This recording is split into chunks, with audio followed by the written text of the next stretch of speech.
Welcome to the Hanley Effect, a podcast by the Hanley Foundation designed to educate, change minds, and save lives. Our goal is to inspire you, showcase our innovations, and change the conversation about addiction and mental health. Join us as we unravel stories of resilience, recovery, and hope.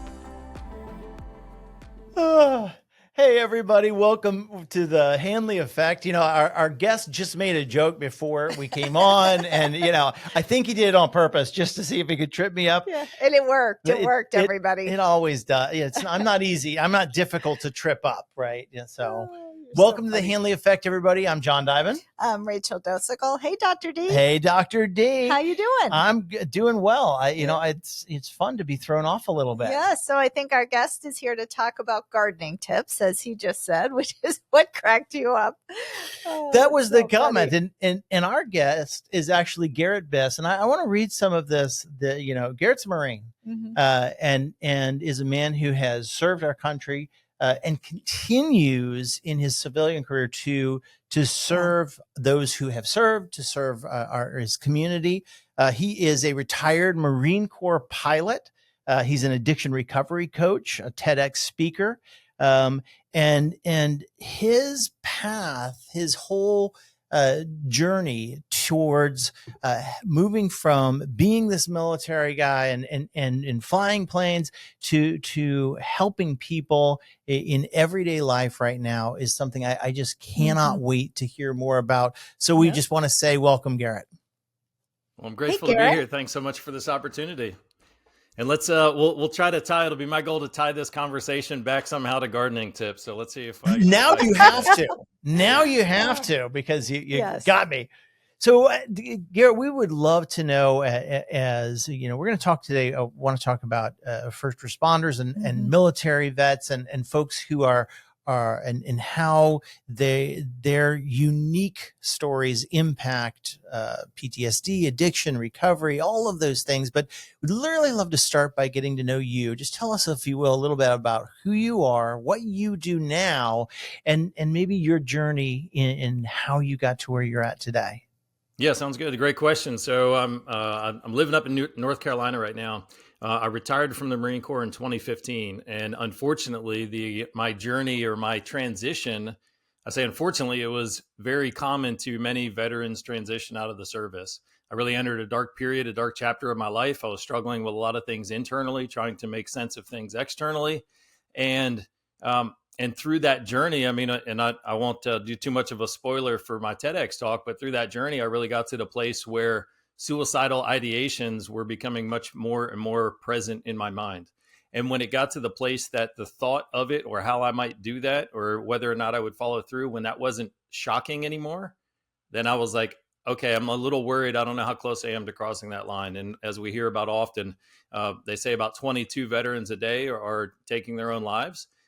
And some unfortunate recent reports have come out and said that real number is up closer to 40 or 44 a day, right? Especially when we include accidental overdoses or intentional high risk behaviors where maybe somebody didn't want to take their life, but they didn't want to not lose their life.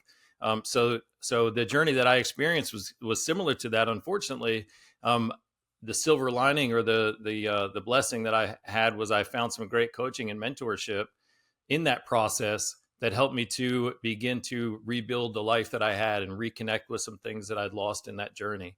And the biggest thing that I learned and realized through that process and through my own experience was that regardless of what a veteran or service member experiences while they're in the service, that transition from military service itself can be traumatic, especially when we look at it from like a basic fundamental humans needs perspective. And this is really how I understand it and help share with other individuals.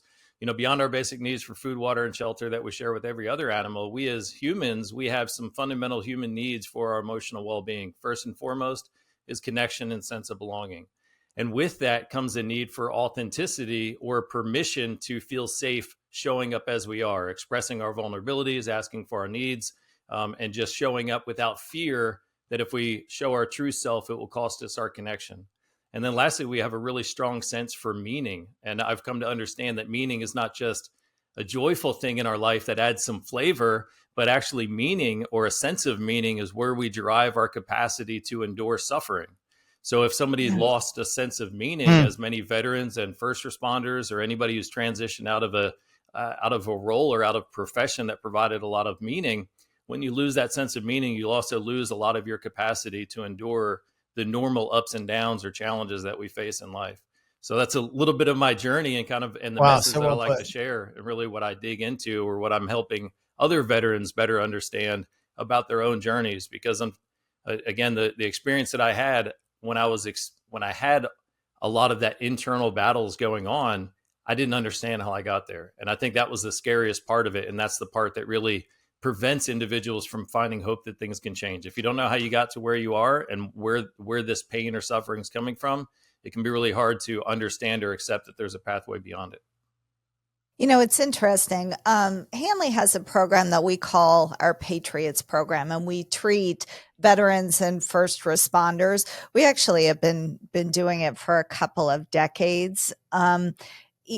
We talk about that trauma that is part of the job, really. It's part of being in the military. It's part of being a first responder.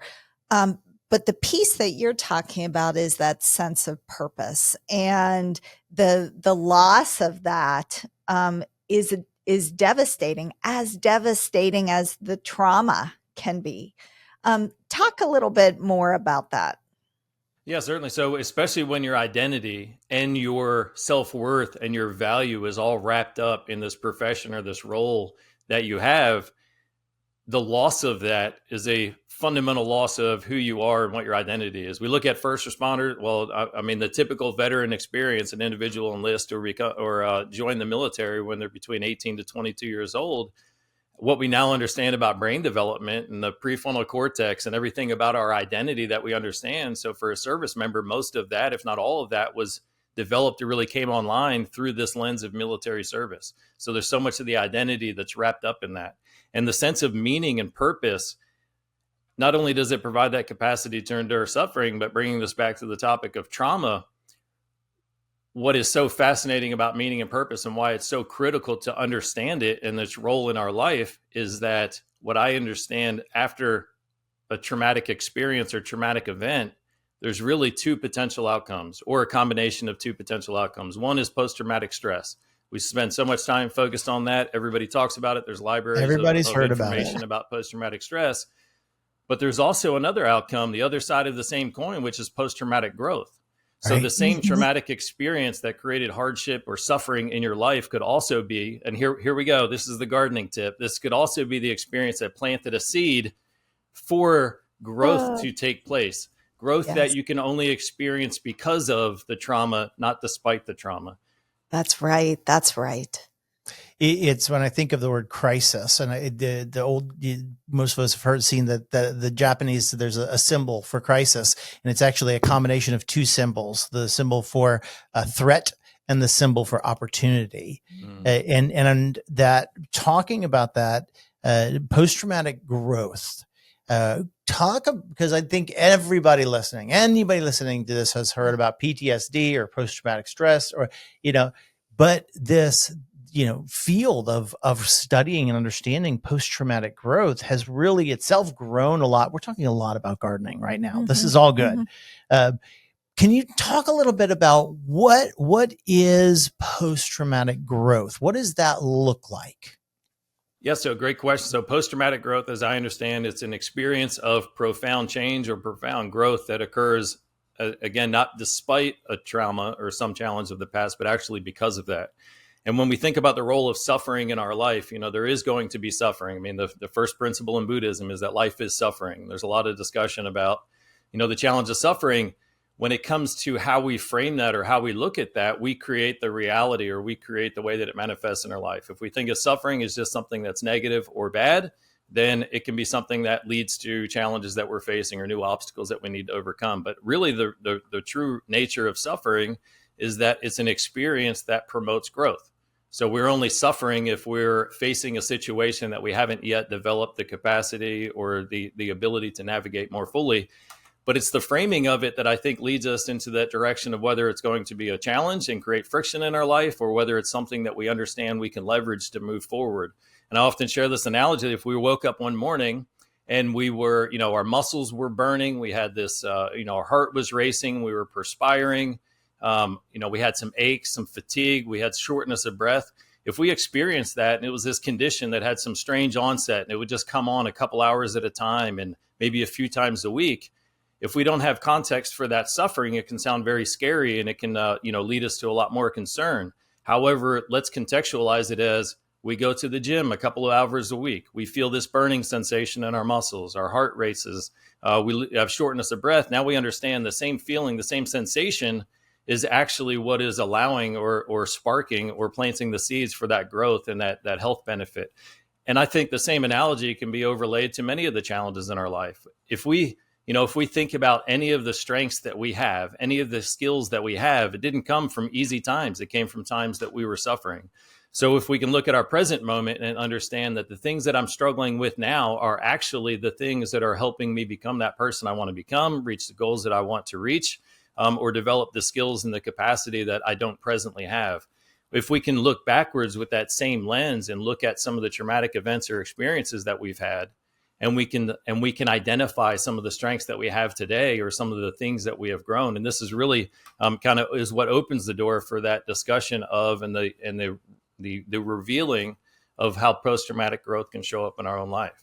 If we can look at and analyze, okay, there was a traumatic experience that I had, and my understanding of trauma, not a clinical definition or the psychological definition, but I understand trauma very simply as an event or a circumstance that one experiences, which creates a fundamental shift in their values, their beliefs, or their understanding of themselves and their place in the world. Nowhere in that definition does it say that shift in values or beliefs or your personal identity has to be a negative one.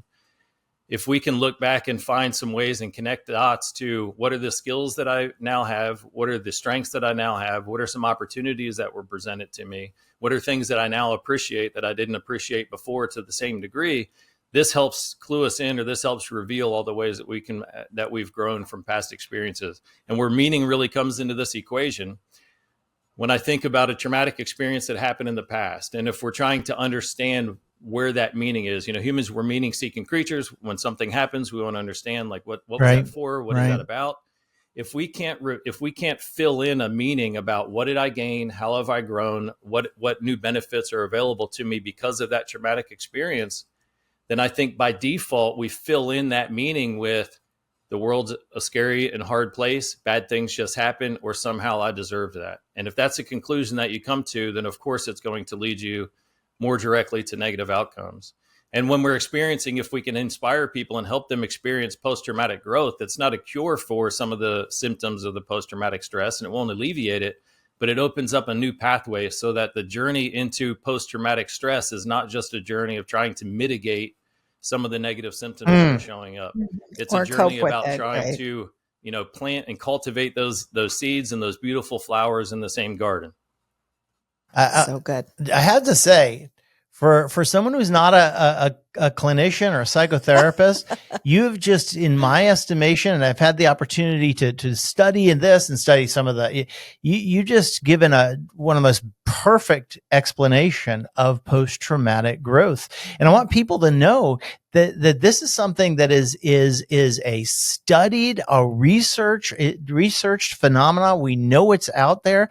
You really hit on some of the major symptoms of post-traumatic growth, but also the context of it. And I love that picture of, if I find myself out of breath and my muscles are hurting and I don't know why, that's going to be, it's going to be terrifying. Mm-hmm. But if I have it in the context of I'm working out and I'm doing something that's going to help me eventually, be well and have more energy, then it's not. And it's, the context that we put it in has a lot to do with whether we are in the throes of those negative symptoms that they talk about with the disorder, or the symptoms of post-traumatic growth are in increased. It's funny, people who have post-traumatic growth see their lives in a longer term. They see their lives as having more meaning than they did even before the trauma. So you have done man, never apologize for not being a therapist, because you've definitely got a great grasp on that. And thank you for explaining it the way you just did. Absolutely, and thank you. And I'm grateful for this kind of role that I feel like I have between the end user and some of the tools and resources out there. And that's really what I try to do, is try to explain things, in simple marine talk that anybody can understand, and kind of draw some light to it to help individuals kind of better understand things. But to your point about post-traumatic growth, what saddens me and I guess excites me or fuels my passion a little bit is I do a lot of presentations at different addiction conferences, from Georgia on up to, I haven't been down to Florida yet, but maybe, wink, Come on down. Come on down. maybe there'll be an opportunity to come down to Florida, but from Alabama up to New York. And in these breakout sessions or on stage, I'll often ask people, okay, raise your hand if you've heard of post-traumatic stress disorder. Of course, every hand goes up. Okay, raise your hand if you've heard of post-traumatic growth. And usually it's maybe 20% in a good audience of people that will raise their hand. And then it shocks me. I'm like, okay, so you're dealing with people every day that have experienced trauma in their life. And now they have this negative, effect of maybe a substance or behavior, or a maladaptive coping mechanism. And you don't even know that from their past traumas, there's a potential, greener pastures. There's things that can be gained from that. So that, it frustrates me. It really saddens me for how many individuals maybe aren't even told about the possibility of post-traumatic growth because the people they're going to don't know about it. But then it really fuels that passion for, like, this is something that we need to get out there. I want everybody to, be just as familiar with PTG or post-traumatic growth as they are about post-traumatic stress. I could not agree more. Every therapist, we have to take psychopathology, and that's, diagnosing disease, diagnosing disorders. And we can become I see so often we become so focused on pathology, and it's sort of like being a gardener who only knows about weeds. And I love that analogy. It is. But and fortunately we're able to influence that where, in Hanley Center and the work that we do, and we can, recognize that we can step away from the emphasis just on pathology and on illness and recognize. And I think that's one of the things that's really important message for clinicians, for therapists, for physicians, for medical folks and clinical folks to hear is that, we may have been overtrained in focus. If whatever you focus on is what's going to grow. And so if the only thing you focus on is the problem, then man, what a huge opportunity we miss. Mm-hmm. And there's certainly value in that. And we should also value kind of the other side too. And I think of, and I talk often about the analogy of a hot air balloon. So imagine a hot air balloon, and its height or its elevation is representative of somebody's potential or how well they're flourishing in their life. So if we have a hot air balloon and it's stuck at a certain altitude and we want it to go higher, we can cut the weight, drop the sandbags, drop some of the pathologies, drop some of the symptoms to help that go higher. And we can also put some more hot air in the balloon, and that will help it rise up. But if we spend all of our time just focused on, like, let's cut the sandbags, and there's no hot air in the balloon, then maybe you got nothing holding you down, but you also have nothing lifting you up. So I think they can work very well together. And this is another thing I speak about.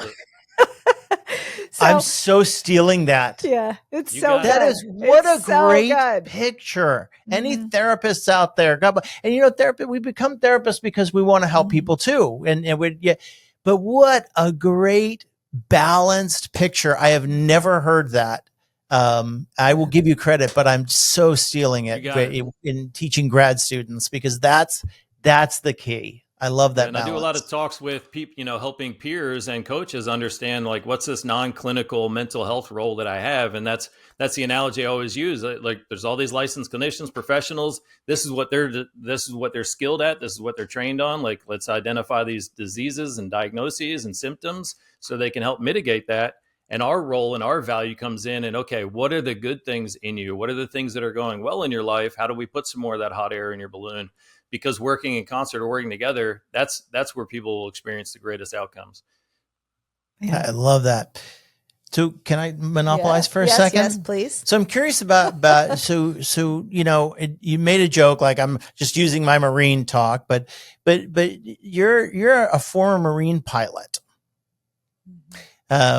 you can pretend to be, as simple as you want, but those things are, there's a lot to that. And so, just being a pilot and being a Marine, when did you know that you wanted to take that path?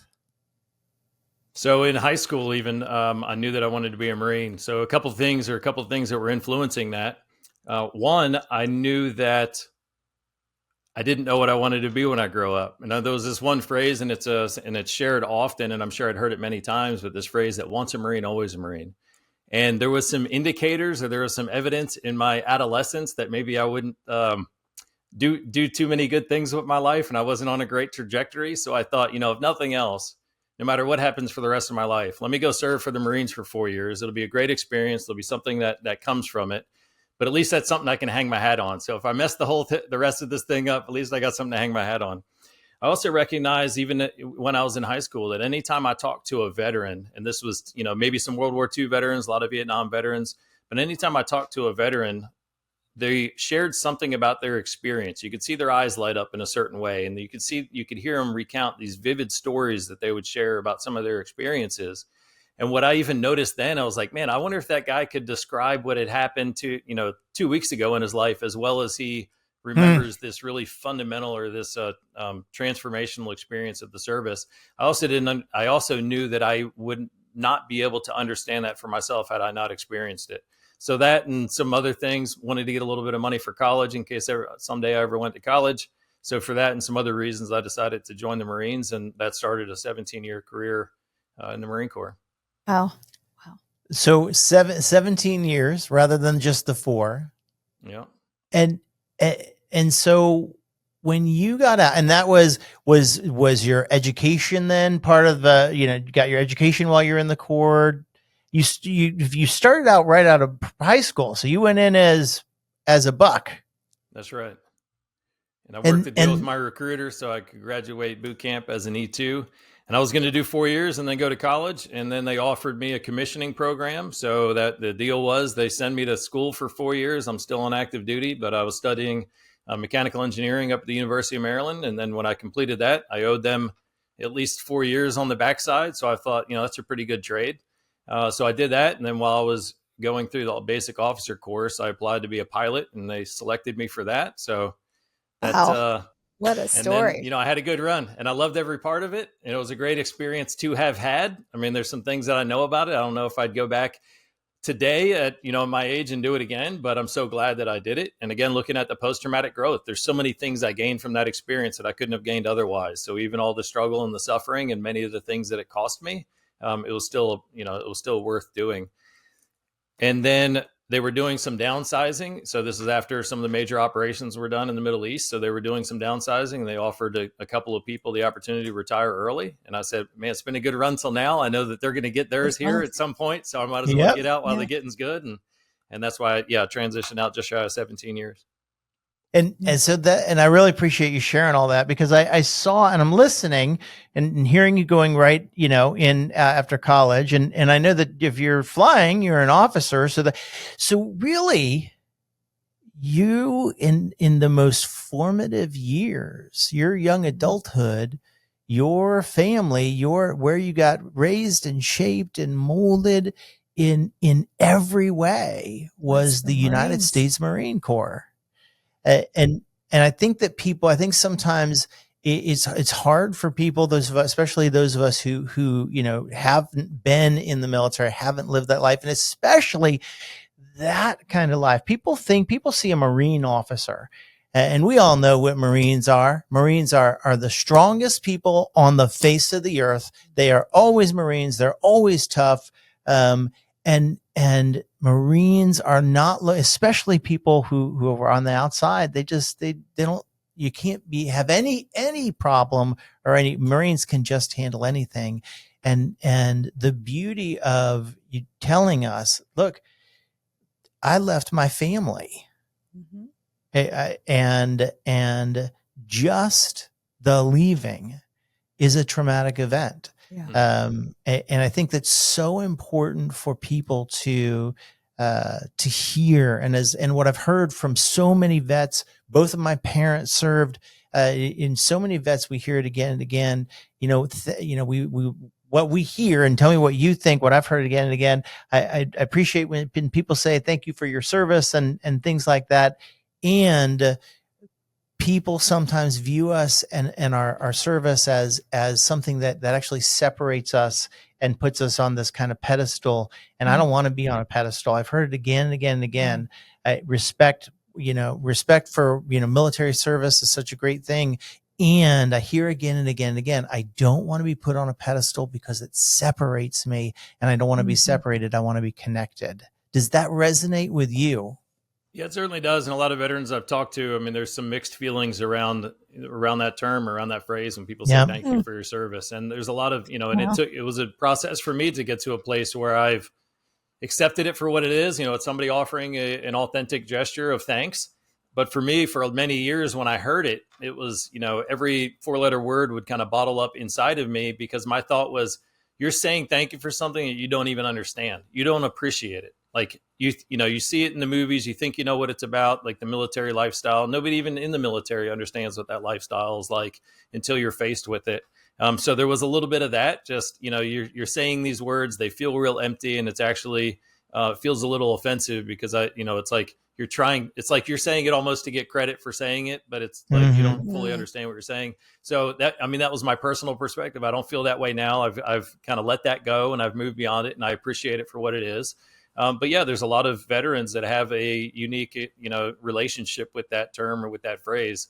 I'm not suggesting that anybody stop saying it. I do think, if you feel so inclined to say that it's a beautiful thing to say and to recognize, and just be aware that, for everybody's got a different relationship with how they feel when somebody thanks them for their service, and it can be challenging. But to tie back what you were talking about with this identity or this image of Marines, that brings up something I talk about a lot, which is this dichotomous ego. And this helps me understand also why that transition from military service, or it could be a transition from any profession, for many of the first responders, I'm sure that it's similar.